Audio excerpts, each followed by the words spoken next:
చర్చిలోకి వెళ్ళి చాలాసేపు కూర్చొని ఏడ్చి,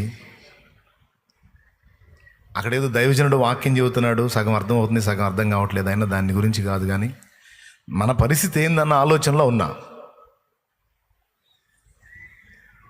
కొంచెంసేపటికి యేసుప్రభు ముందు నేను ఉంచిన 3 ప్రశ్నలు. ఏడుస్తానే, కన్నీళ్ళే అన్నపానాలుగా బ్రతుకుతున్నాం, మనోదుఃఖంతో కృంగిపోయి ఉన్నాం. యేసుప్రభువా, నువ్వు ఆకాశంలో ఉన్నావా, భూమి మీద ఉన్నావా, ఏ దిక్కున ఉన్నావు? నా కన్నీళ్ళు నీకు కనిపిస్తున్నాయా? నువ్వు మాట్లాడతావు, సమాధానం ఇస్తావు అన్నారు. నేను పొందుతున్న ఈ వేదనకు నీ యొద్ద సమాధానము కలదా? ఈ 3 నా ప్రశ్నలు దేవుని ముందు.